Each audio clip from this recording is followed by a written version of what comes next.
இறையேசுவில் பிரியமான சகோதர சகோதரிகளே, நமது ஆண்டவர் இயேசு கிறிஸ்துவனுடைய திருப்பெயரால் உங்களுக்கும் உங்கள் குடும்பத்தில் இருக்கிற அனைவருக்கும் அன்பும் சமாதானமும் மகிழ்ச்சியும் உண்டாவதாக. அன்புமிக்கவர்களே, ஏப்ரல் மாதம் 27ஆம் தேதி தாயாம் திரு அவை திருத்தந்தை முதலாம் இன்னசென்ட் என்பவருடைய நினைவு நாளை கொண்டாடுகிறது. இந்த திருத்தந்தையானவர் திருச்சபையினுடைய வரலாற்றில் 4வது நூற்றாண்டில் வாழ்ந்த ஒரு திருத்தந்தையாக கருதப்படுகிறார். திருவருட்சாதனங்களை ஒழுங்குபடுத்தியதில் மிக முக்கிய பங்காற்றியவர் என்றும், ரோமை திருச்சபையினுடைய முக்கியத்துவத்தையும் ரோமை திருச்சபையினுடைய அந்த ஒன்றிணைக்கிற அந்த தன்மையையும் உறுதிப்படுத்திய ஒரு திருத்தந்தையாக இவர் அறியப்படுகிறார். அன்புமிக்கவர்களே, இவர் வாழ்ந்த ஒரு காலகட்டம் என்பது சற்று திருச்சபைக்கு கடினமான ஒரு காலகட்டமாக இருந்தாலும் மக்களை விசுவாசத்தில் உறுதிப்படுத்தி நம்பிக்கையில் வளர்த்தெடுத்த ஒரு திருத்தந்தையாக இவர் கருதப்படுகிறார். அன்புமிக்கவர்களே, இன்றைக்கு நமக்கு கொடுக்கப்பட்டிருக்கிற நற்செய்தி வாசகமானது மத்தேயு நற்செய்தி 13வது அதிகாரத்தில் ஒரு அழகான உவமை கொடுக்கப்பட்டிருக்கிறது.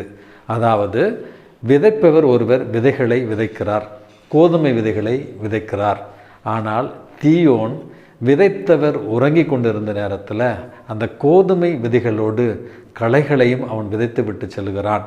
இந்த கோதுமை பயிர்களோடு களைகளும் வளர்வதைக் கண்ட பணியாளர்கள், ஐயா, நீங்கள் கோதுமை விதைகளை அல்லவா விதைத்தீர்கள், இதில் களைகள் எப்படி வந்தன அப்படி என்று கேட்டு, களைகளை நாங்கள் பிடுங்கி விடலாமா அல்லது அகற்றி விடலாமா அப்படி என்று கேட்கிற நேரத்தில் விதைத்தவர் சொல்லுகிறார், நீங்கள் இப்பொழுது களைகளை அகற்றினால் அவற்றோடு சேர்த்து பயிர்களையும் நீங்கள் பிடுங்கிவிடக்கூடும்.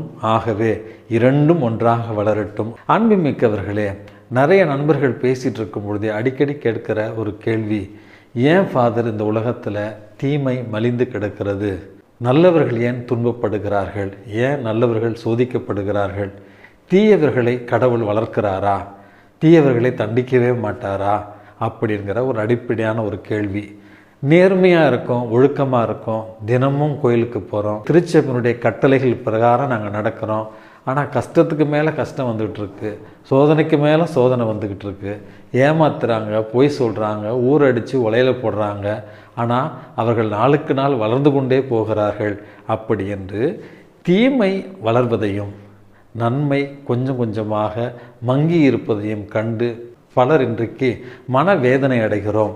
அன்புமிக்கவர்களே, இந்த உதாரணம் அந்த கேள்விக்கான பதிலாக அமைகிறது. இந்த உலகத்தில் இறைவன் நன்மையையும் அதே நேரத்தில் தீமையையும் அனுமதிக்கிறார். இந்த உலகத்தில் நல்லவர்களிடையே தீயவர்களையும் அவர் அனுமதிக்கிறார்.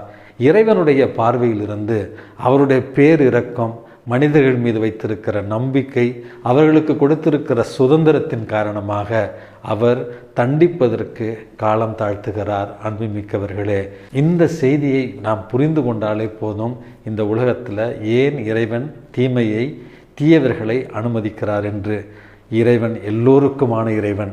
நல்லோர் மீதும் தீயோர் மீதும் மழையை பொழிவிப்பது போல தீயவர்களுக்கு ஒரு வாய்ப்பை கொடுக்கிறார். அவர்கள் மீது வைத்திருக்கிற அந்த நம்பிக்கையை இழக்கவில்லை என்பதை அவர் சொல்லி கொண்டிருக்கிறார். ஆனால் இதன் பொருட்டு இறைவன் தீமையை கண்டும் காணாமல் விடுகிறாரா, தீயவர்களை கண்டும் காணாமல் விடுகிறாரா என்ற கேள்விக்கு பதில் நிச்சயமாக தீமையின் மீது நன்மை வெற்றி பெற்றே தீரும். இதுதான் இறைவனுடைய சட்டம். ஆகவே மனம் வருந்தாமல் தீயவர்களை இறைவன் பார்த்து கொள்ளுவார். ஆண்டவர் திருமுன்னிலையில் நீங்களும் நானும் நேர்மையுடனும் விசுவாசத்துடனும் கடினப்பட்டு உழைத்தும் எதிர்நோக்கோடும் வாழ இன்றைக்கு நம்ம முயற்சி செய்வோம். 2வது செய்தியாக அந்த பணியாளர்கள் கேட்டது போல, ஐயா, உடனடியாக இந்த களைகளை நாங்கள் பிடுங்கி விடவா என்கிற ஒரு கேள்வி. நம்முடைய வாழ்க்கையில் இப்படிப்பட்ட களைகள் என்பது துன்பமாக இருக்கலாம், அல்லது ஒரு சோதனையாக இருக்கலாம், அல்லது ஒரு இறப்பாக இருக்கலாம், அல்லது ஒரு இழப்பாக இருக்கலாம், அல்லது நம்ம தாங்க முடியாத ஒரு வேதனையாக இருக்கலாம்.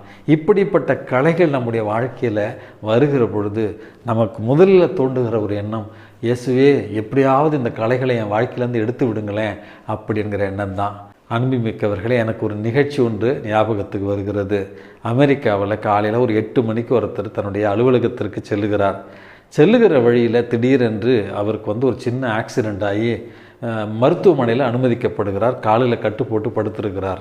காலில் கட்டு போட்டு படுத்துட்டு இருக்கிற அவர் கடவுளை நிந்திக்க தொடங்குகிறார்.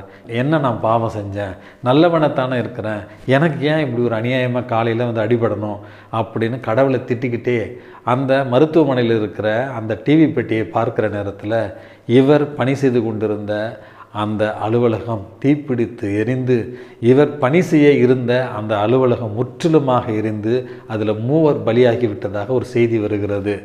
அப்பொழுது தான் இவருக்கு தெரிகிறது, இந்த அடிப்பட்டத்துக்கு உடனடியாக நான் விடை கேட்டு அழுதேனே, கடவுளை நிந்தித்தேனே, கடவுளுக்கு எதிராக முணுமுணுத்தேனே, ஆனால் இந்த ஒரு சின்ன துன்பத்தை கொடுத்துட்டு என் உயிரையே கடவுள் காப்பாற்றிருக்கிறாரே அப்படி என்று கடவுளுக்கு நன்றி சொன்னானா. அன்புமிக்கவர்களே, நம்முடைய வாழ்க்கையில் கூட இப்படிப்பட்ட துன்பங்கள் சின்ன சின்ன களைகள் மாதிரி நமக்கு மனவேதனையையும் துன்பத்தையும் தருகிற நேரத்தில் இறைவன் சரியான நேரத்தில் நமக்கு பதிலை தருவார். இறைவன் சரியான வழியில் நம்மை வழிநடத்துவார். இறை பராமரிப்பு நம்மை ஒரு நாளும் கைவிடாது என்கிற விசுவாசத்தோடு இறைவனுக்காக பொறுமையோடு காத்திருக்கவும், இறை சித்தம் நம்மில் நிறைவேறவும் இன்றைக்கு மன்றாடி ஜெபிப்போம். எல்லாம் வல்ல இறைவன், தந்தை, மகன், தூய ஆவி உங்களையும் உங்கள் குடும்பத்தில் இருக்கிற அனைவரையும் நிறைவாக ஆசீர்வதித்து பாதுகாத்து வழி நடத்துவாராக. ஆமேன்.